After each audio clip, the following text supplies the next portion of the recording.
All right, we're going to work on imaginary numbers. Just a quick little overview. So just know imaginary number is I, and it is whenever we have a negative under a radical. So I is equal to the square root of negative 1. So anytime I have, like, say I have square root of negative 17, what this would actually just be I square root of 17. So anytime there's a negative, we just take the I out and put it out in front. So if I square this, I squared is the square root of negative 1 squared. And if I square a square root, it gets rid of it, and I'm left with just negative 1. So I squared is negative 1.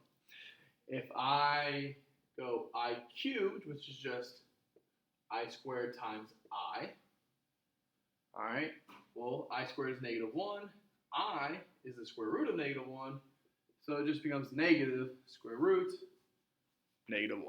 Or simply negative I, if you want to write it that way. And then the last one is I to the fourth, which is just I squared times I squared. So I to the fourth, I squared times I squared. Add your exponents. Negative 1 times negative 1 is a positive 1. We have there. Now, I to the fifth will just revert back to I. So every 4 reverts. So we have I squared, cubed to the 4th, 5th, 6th, 7th, 8th, 9th, 10th, 11th, 12th, 13th, and we just keep going on and on. It just keeps rotating every 4.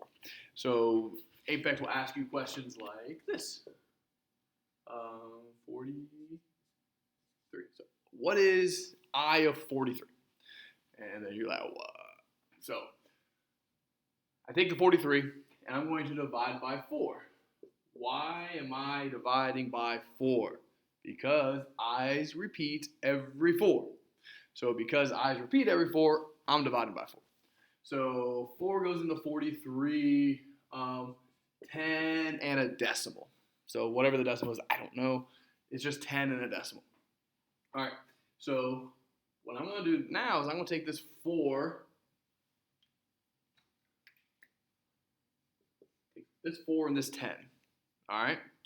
I'm going to multiply it. So I have 4 times 10, that's equal to 40, all right? I'm going to take my exponent, 43, I'm going to write it down. I'm going to subtract the 40 that I just got, and I get a 3.